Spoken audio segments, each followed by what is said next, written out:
वगैरह में देखा यूट्यूब पर कि ऐसा भी हुआ करता था और मुझे बड़ा ताज्जुब है कि ऐसे में भी लोग जी रहे हैं, विरोध नहीं कर रहे।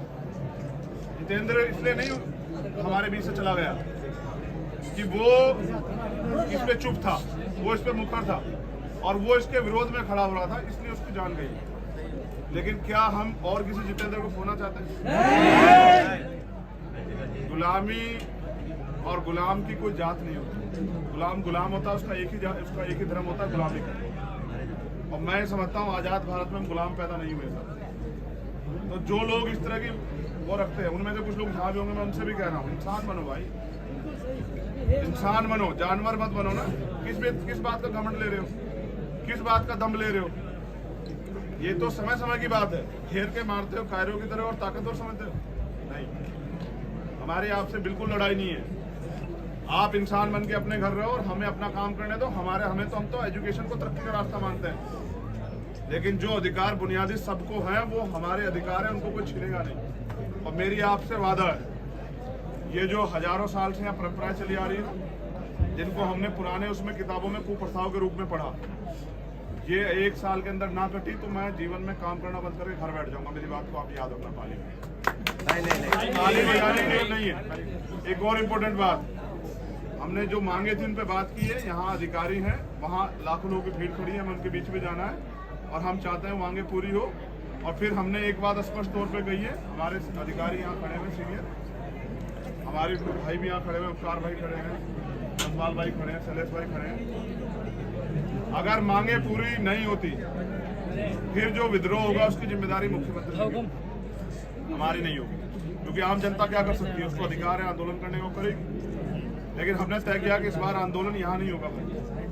आंदोलन वहाँ होगा जहाँ इस प्रदेश के मुखिया शांति से एसी में पड़े सो रहे हैं और यहाँ हम लोग खून आंसू रो रहे हैं।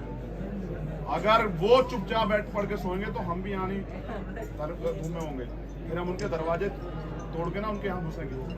इस बार आंदोलन जयपुर में होगा और जो समय अभी हमें मिल जाएगा वो हम चाचा जी तक पहुँचा देंगे, भैया तक पहुँचा देंगे।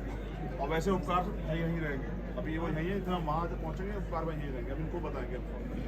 मेरी आपसे अपील, अगर ऐसे रहोगे ना सर, टूट जाओगे, ऐसे हो जाओ। एक सीमा भी तो होती है कि सब्र की एक सीमा होती है, शोषण की एक सीमा होती है, क्यों नहीं उस सीमा को खत्म कर पाए? सबसे बड़ी कमजोरी डर है, उस डर को निकाल दो। ऐसे इकट्ठे होकर देखो एक बात, मैंने तो मेरे पिताजी कहते थे कि फूस की भी जो गठड़ी होती है वो भी ताकतवर होती है। हम तो इंसान हैं, एक लकड़ी को तोड़ा जाता है, 1000 लकड़ी को नहीं तोड़ा जाता। एक बार 1000 बन के तो देखो। हम तो आपस में घमंड लिए पड़े हैं, इस घमंड को नीचे करो सर। इंसान अगर अपने अधिकार चाहिए तो जुड़ना पड़ेगा, इकट्ठा होना पड़ेगा।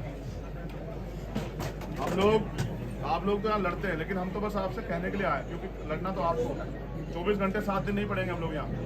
लेकिन अगर आपने खुद तय कर लिया कि आप नहीं सहेंगे तो फिर किसी की हिम्मत नहीं कि आपको सहना पड़ेगा। तो मेरी आपसे अपील है, एकजुट होइए। और आखिरी बात के साथ यहाँ से विदा लूंगा, ये मेरा घर है और ये उन लोगों के लिए जिन लोग अपने आप को ताकतवर समझते हैं, सत्ता के दम पे। जितेंद्र चला गया है, चंद्रशेखर आ गया।